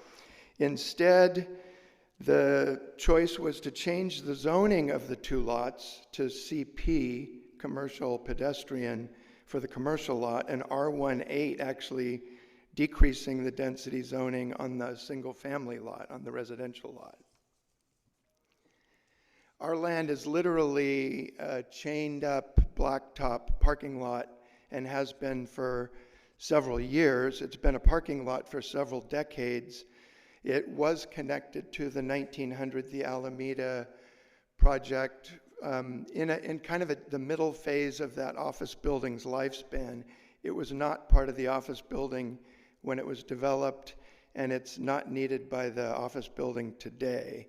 This is an aerial photo of the site just off the Alameda on McKendree. We sit directly behind a 4-story and 6-story office, and adjacent to smaller 1- and 2-story single-family homes to our east. The proposed 3-story townhomes we feel are the right scale and density to serve as a transitional project between the higher density buildings along the Alameda corridor and the 1- and 2-story residential that kind of takes place east of the Alameda there. And this final slide shows our inspiration images, again, leaning in the Spanish style and landscape inspiration. And so I just want to thank you for allowing us to present this evening, and we think the project will be a great addition to College Park and the Rose Garden neighborhood. Thank you.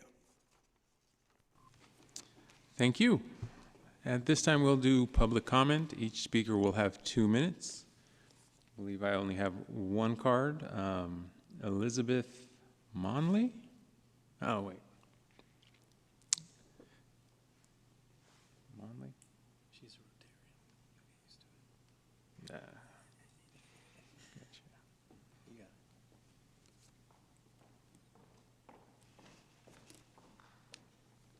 it. Thanks very much. I know this property very well. It's been a parking lot for a long time on a street that's otherwise beautiful. They are not a combined eyesore, but they are just a parking lot. They're located right in College Park, one of the oldest neighborhoods in the city. There is a parking lot attached to a church that has served the community for many years at the corner of the Alameda, and a beautiful restoration of an older home across McKendree Street, which now houses Tennisketter Construction. It's a beautiful property. We would support housing that reflects the nature of the surrounding neighborhood, perhaps a townhouse community on a single joined parcel. We would not support a high-rise type housing property nor commercial development here. There is not adequate parking, and the nearness to the Alameda would create dangerous congestion and turning points. There is a bus stop at the corner of McKendree and the Alameda, a quick walk from homes at this site. We would support housing at this location, just not high density. And I love the project that was presented by the developer this evening. It's just exactly the right look for College Park. Thank you.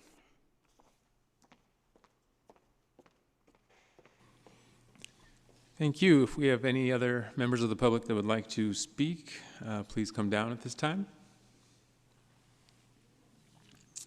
If not, we will provide an additional 5 minutes to the applicant if you would like to use it. Okay, then we will turn it over to the commission.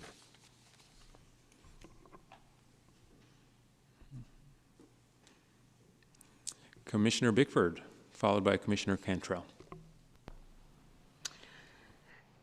Does anybody know how much tax income the city receives from a parking lot? I'm just curious. Okay. I'll go home and look it up, but because we are talking about a parking lot, I've listened to all of my fellow commissioners about not wanting to lose commercial business space in San Jose. We need it. We need all of it that we can get. We need to be attracting businesses to San Jose for our residents that live here, but we also need housing. And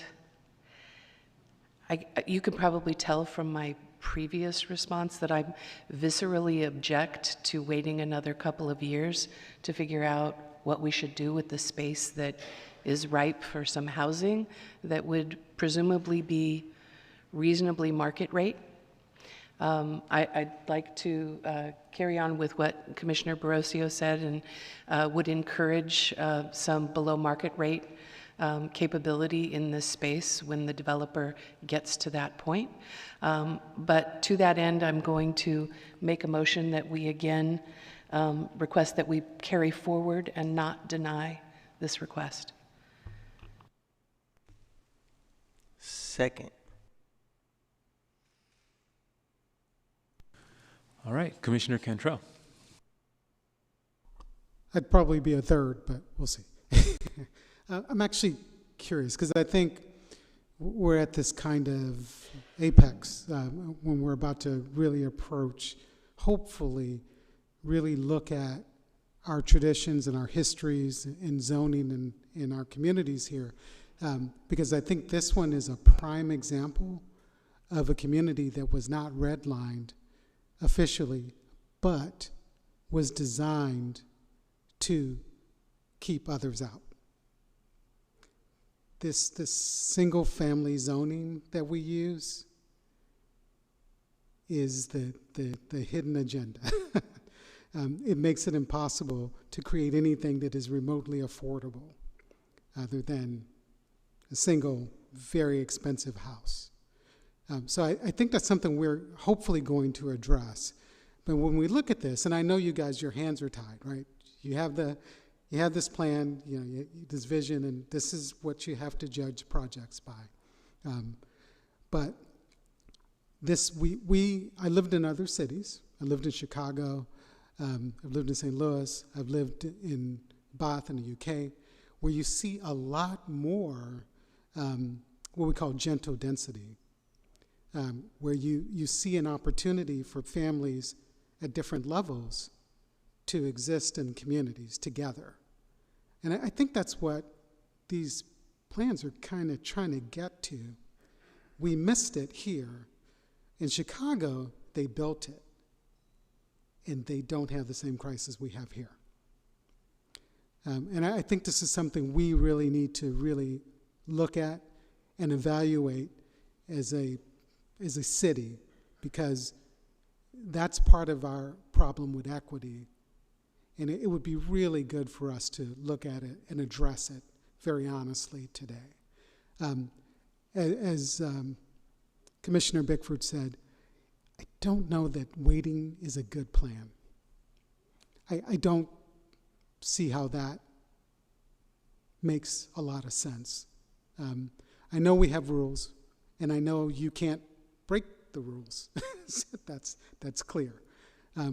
But I think this project makes a heck of a lot of sense.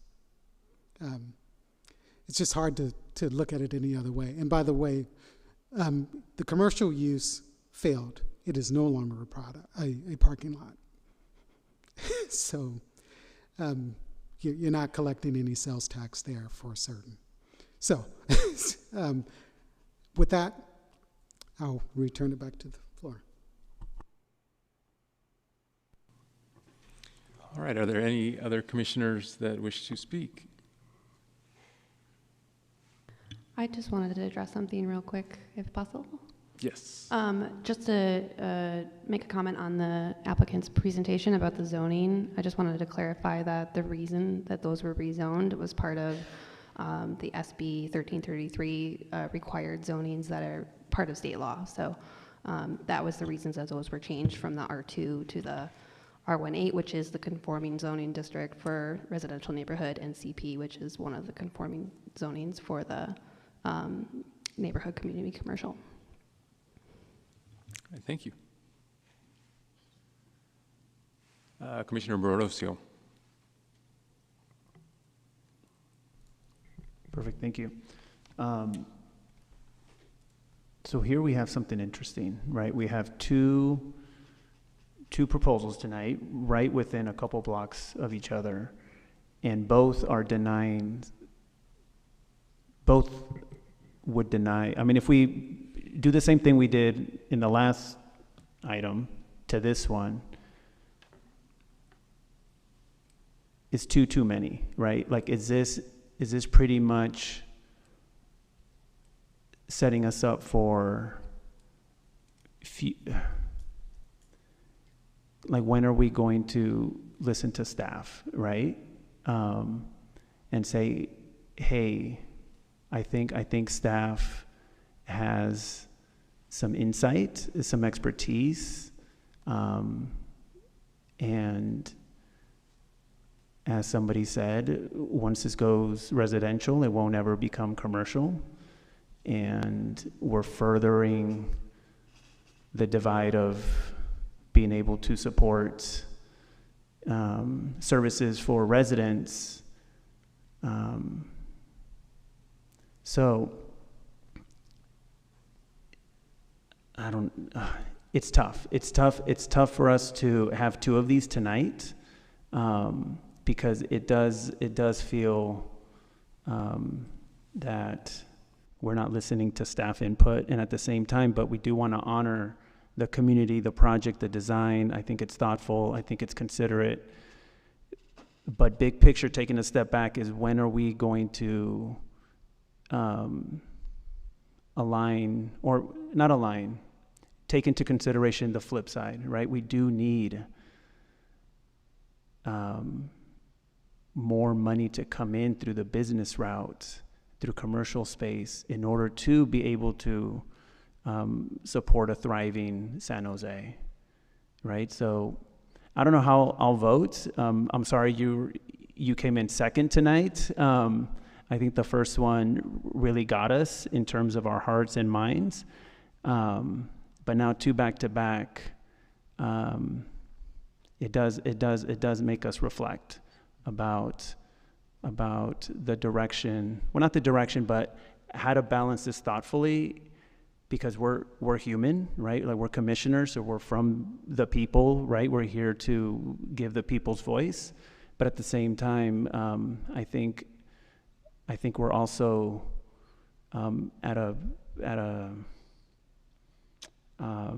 have to be thoughtful about the general plan and the predicament the city's in terms of being able to provide services across the city, and the best place to get that is through commercial space. And if this goes the other way, yes, community becomes more complete, this parking lot goes away, there's more kids playing, awesome, customers along the Alameda, plus is everywhere. But at the same time, I think a lot of reflection, at least on my part, in terms of how to balance competing interests. Thank you. I just wanted to point out that we actually did vote no on a similar request with the Winchester property a few weeks ago. And also, I think, the general plan could be changed this upcoming year, and then that might adjust staff's recommendation. So just two things to consider. Commissioner Cantrell. I'm saying this because I'm hoping to help you kind of see maybe a balance here, because I understand where you're coming from. It's a slippery slope. Get it. Understood. Unfortunately, I think it's a slope that we missed in the past. If we had developed or allowed more zoning for gentle density, we'd probably be in a different position with housing in our city. I'd also say that I think it's probably more likely that someone will have a home-based business there that pays taxes than it being developed for commercial use. It's a parking lot in the middle of a residential community. Feels pretty locked to me. I just think the probability is that an architect will work from his home, or some other use that might help with that balance as well. I also think that the math, quite frankly, the math is off on this whole services matrix that we use to determine whether or not more density will create more costs for the city.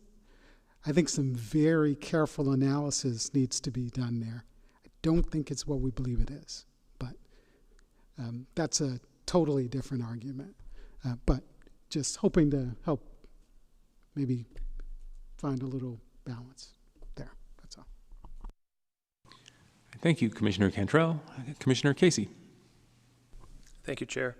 And thank you, Commissioner Barocio. I mean, I was thinking those same things as well. Like, okay, if we keep saying yes, yes, what is the criteria? The criteria that I'm looking at is, this is a half-acre total. 1/2 of that half acre is already residential. So now we're talking about increasing the density for that 1/4 acre. The other parcel, the southern parcel, is commercial, and it's 1/4 of an acre. So when I look at it that way, we're really giving up 1/4 acre of commercial, not necessarily a. So yes, if the second one that came and it was 5 acres, I would have tremendous concerns and things like that. In this case, because of the size, at least that's the criteria that I'm looking at as well. That gives me more comfort in allowing for this one to move forward. Thank you. Through the chair, if I may add a few comments, I think we were, as staff, also, evaluating the conundrum that Commissioner Barocio brought up, because we are embarking on the general plan 4-year review process, and we felt that that was a better forum to look at these transitional areas, to explore the gentle density that Commissioner Cantrell mentioned, and evaluate, like, citywide what that could mean for the future of San Jose. And that is why staff was recommending that perhaps in these 2 instances, we were suggesting that these be delayed or at least evaluated further through that entire process. So it is a challenge, and we do recognize it, and that will be explored further through the 4-year review process. This is still the early stages for these 2 projects before you tonight, and so there is still those steps in the process where it has to go to council, and over the next year, as we do the general plan 4-year review, perhaps new information may emerge that may also inform these 2 projects as they evolve in the future. So just wanted to share that with the commission as well. Thank you. Thank you, Commissioner Casey, and then Commissioner Barocio. Thank you, Chair. One follow-up. So initially, I was leaning towards, okay, we're about to start the 4-year, every 4-year review, but the question about, we're starting that now, and you weren't here for that particular question that I had. Any zoning changes wouldn't go into effect until the end of 2027 was the response. So it's 2.5 years. So if it was 6 months, 9 months, 12 months, I think I could probably lean to, yes, we're that close, let's defer, let's do this in a more methodical manner. In the situation we're in, waiting 2.5 years before they can execute with certainty is just too long in my mind, and so that also leads me then to favor allowing them to proceed. Just to clarify too, that if we continue processing, the earliest this could come back to Planning Commission and Council would be at the end of 2026, the next general plan hearing cycle that would be available for them to go to. So it would be about a year difference from the 4-year review when it would go to Council. Yes, but I guess they could start with more certainty now, I guess more clarity now, as opposed to maybe having to wait for that clock to start then. I hear you totally. They're still not going to be breaking ground next week. I fully appreciate that. That would be wonderful, but that's a good point, though. Thank you.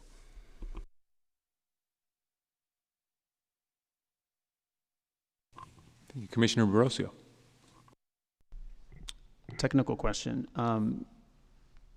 Staff mentioned that in the fall of this year, the process for the review is going to open. Would that pause items like this coming before us until it closes in 2027? Or will we continue to see this happen throughout the open, ongoing process? Well, we do have one more hearing cycle that is still open, so people can still submit to be heard at the end of 2027, but that would be at the same time.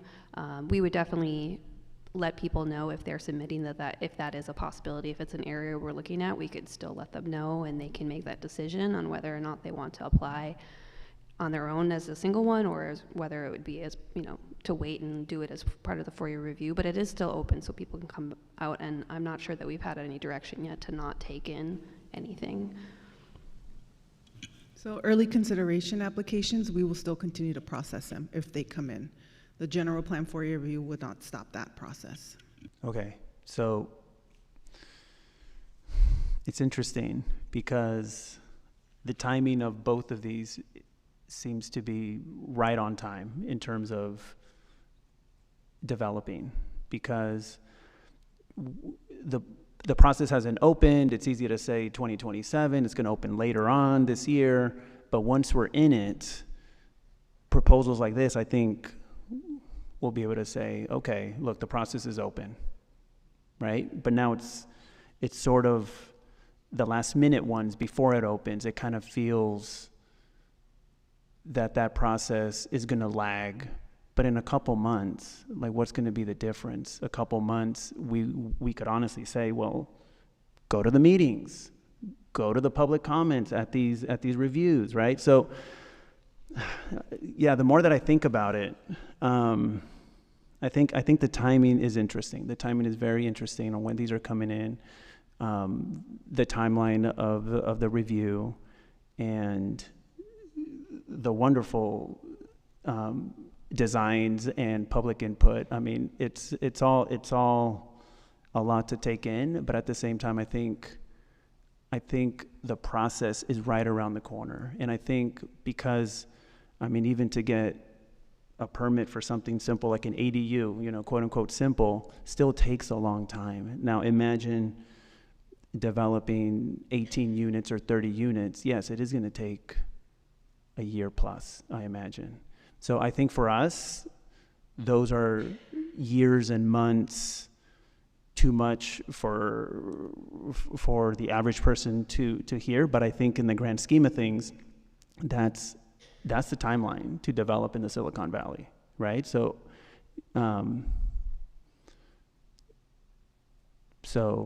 yeah, okay, well, thank you for giving me the response that early applications or early considerations will still be open even during the review process. Thank you. Just a point also, just to clarify. So if someone were to come in, let's say tomorrow, and they wanted to propose another conversion or another change to the land use designation, they can either choose to do early consideration or they can go through the process for review. They actually wouldn't be able to go to a hearing for approval until 2027. The way we stagger our submittal dates for general plan amendments only, it's like you have kind of one chance a year to do this, and so that window has closed. So anyone else who comes in tomorrow, they won't be able to come in next year, 2026. They would come the following year.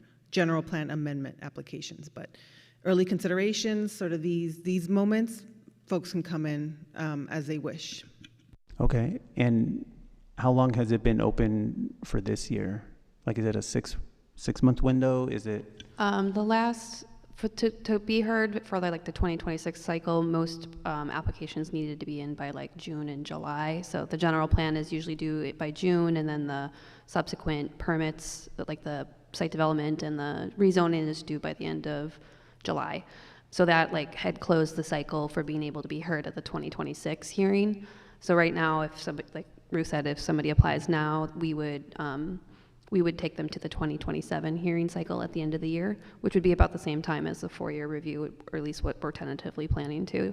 And that's open until like June and July-ish of next year. So there's still an open window for people to submit to still be heard before or around the same time as the 4-year review. Okay, thank you. I think what I'll do is be consistent, and I do apologize to staff because I do think that the intentions you had in terms of, hey, the process is coming up, like let's just hold on, let this be part of the process, and not make any side adjustments before the process really takes a comprehensive look at things. So I'm going to be consistent, and I'll be voting in favor, especially if it's within a couple blocks. I imagine that the community just a couple blocks away would probably feel the same way about, hey, you know, it's a parking lot, maybe it's not as blighted, but it's still, you know, like let's activate it.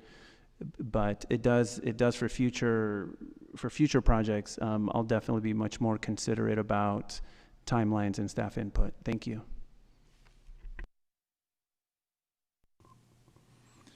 All right, anybody else?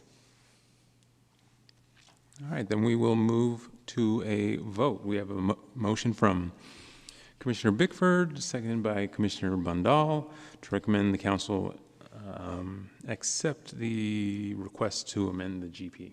Approve. Approve? I think that was the word she used, was approve. Approve. Okay. All right, approve. Okay, Commissioner Bickford. Yes. Commissioner Borosio. Yes. Commissioner Bandal. Wait, the yes means to deny? So we would say approve, right? I said approve. Yes is approved. Yes is approve, okay. Gotcha, yes. Commissioner Cantrell. To approve, yes. Commissioner Casey. Yes. Commissioner Nguyen. Approve.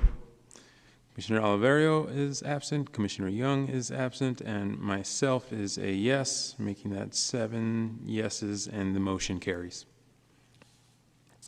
Okay.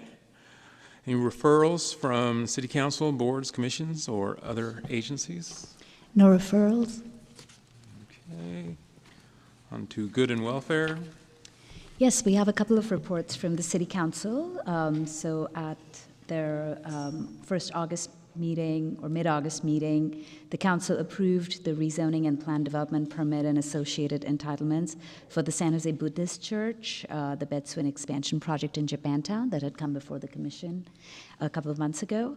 And then last night, the council also approved the general plan amendment, allowing the Planning Commission to serve as the task force and the advisory body on the general plan 4-year review process. For this year, some of the changes they made were tied to more flexibility on how the task force and advisory bodies convene in future 4-year reviews. With that, I think the Planning Commission will be moving forward in that role. We also, in terms of council actions, we will also be doing a study session on September 18th jointly between the Planning Commission and the City Council to provide all of the background on the general plan and the land use overview of the city to help inform and educate community members, the commission, the council, as we embark on this 4-year review process. We're getting raises for the other work we're doing. Will that September 18th session, will that September 18th session be recorded? That is correct. It will be recorded, and we are hoping to use the materials we generate for that study session in informational videos and other materials that could be used to disseminate to the community as well. And then I have a question for the meeting as well. What's the time and the location for it? For the September 18th meeting, my understanding is it's in the afternoon. I see the principal planner, Ruth, has gone. I believe she's been coordinating with our Planning Commission staff as well as the council staff. We can send you a block on your calendar so you have that information.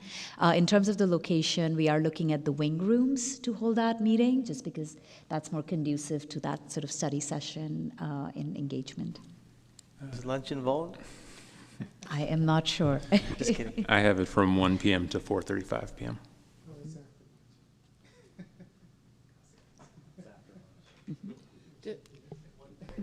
Does anybody know if do those plan to end on time? You said 4:35. Do you have any idea? That's the number I got from Chris Burton. I would believe. expect that, yeah. They would probably not go beyond the 4:35 timeline. In terms of the next item, the subcommittee formation reports and outstanding business, I just wanted to commend staff for making wordly and interpretation services happen at this Planning Commission meeting. So thank you to Irene, who's here, as well as staff who's online and managing this in the background. So you may have noticed that the screen on the left above us actually has interpretation into other languages.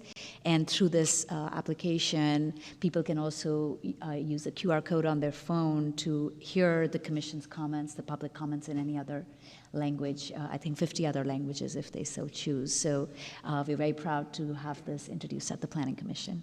Very nice.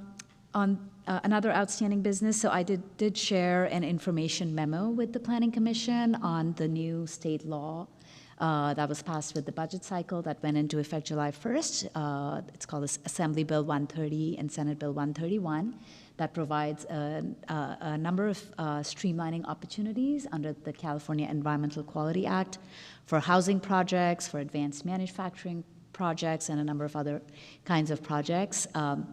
And staff looked at those bills and provided some general information for the community, the council, and the Planning Commission's benefit. So if you have any questions, please let us know, but I did share that out, I believe, yesterday. Commission calendar and study sessions. We covered the September 18th study session already. A quick note that the September 10th meeting will be canceled since our one item that was going to be on it was deferred until September 24th.